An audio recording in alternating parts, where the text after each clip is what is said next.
My name is Reginald King. I am 72 years old.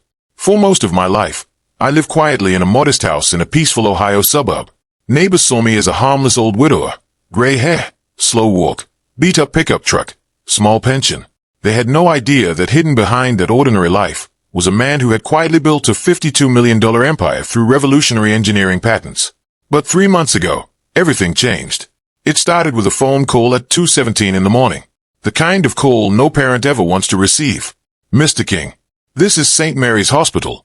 Your son Nathan has been in a serious car accident. You need to come immediately. I didn't even change out of my pajamas. I threw on a coat, grabbed my keys, and drove through red lights with my heart hammering in my chest.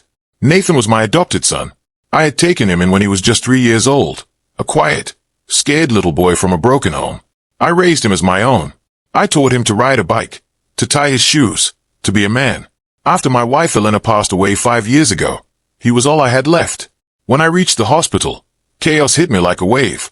The smell of antiseptic, beeping machines, rushing nurses. I ran to the trauma unit. Before I could even ask about Nathan, I heard my daughter-in-law Sophia's shrill voice near the vending machines. I need his wallet. There was almost $500 cash in it. Why can't you people find it? This is ridiculous. Her husband was fighting for his life, and she was worried about cash. Sophia was beautiful, petite, blonde, always perfectly dressed. From the day Nathan brought her home 6 years ago, I sensed something cold in her. She looked at my house like it was beneath her. But I stayed quiet. I wanted my son to be happy. I walked past her into the ICU. Nathan lay there, face swollen and purple, tubes everywhere. My heart shattered. I sat beside him, holding his hand, praying. In the bed next to him, separated by a thin curtain, was an elderly black woman named Mrs. Ruth. She looked frail, but her eyes were sharp. She watched me silently the entire night. Over the next 3 days, I practically lived at the hospital. Sophia came and went, always on her phone, complaining about bills and discomfort.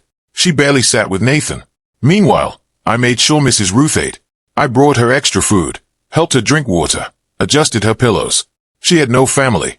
No one visited her. On the third morning, as Nathan was about to be discharged, Mrs. Ruth suddenly grabbed my wrist with surprising strength. Her eyes were wide with terror.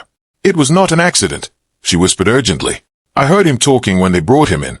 He said the brakes were supposed to fail later. He said the old man was supposed to be driving. He messed up the timing. They need the insurance money. Run, Mr. King. They're not finished. Plan B is coming. My blood turned to ice. That night, I called my old army brother, Detective Ramirez. He secretly got the wrecked truck and examined it in his private garage. The brake lines had been professionally cut, 70% through. A perfect time bomb meant for me. Every Tuesday night for 10 years, I went night fishing at Blackwood Canyon. Everyone knew my routine. Nathan had borrowed my truck that night saying he needed to help a friend move. But the truck was covered in red clay from the canyon roads. He had tried to kill me. The next morning, Nathan and Sophia moved into my house to take care of me. They didn't ask. They just showed up with suitcases.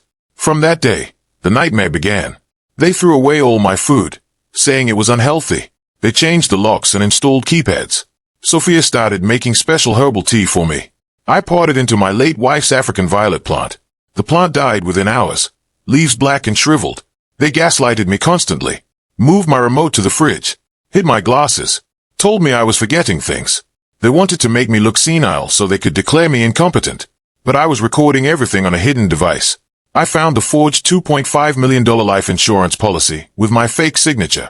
I discovered their plan to send me to a horrible state facility called Shady Acres. I stayed silent.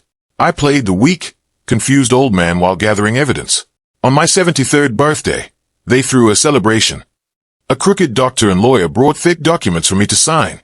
Power of attorney, living trust, everything transferring control to them. They thought I was broken.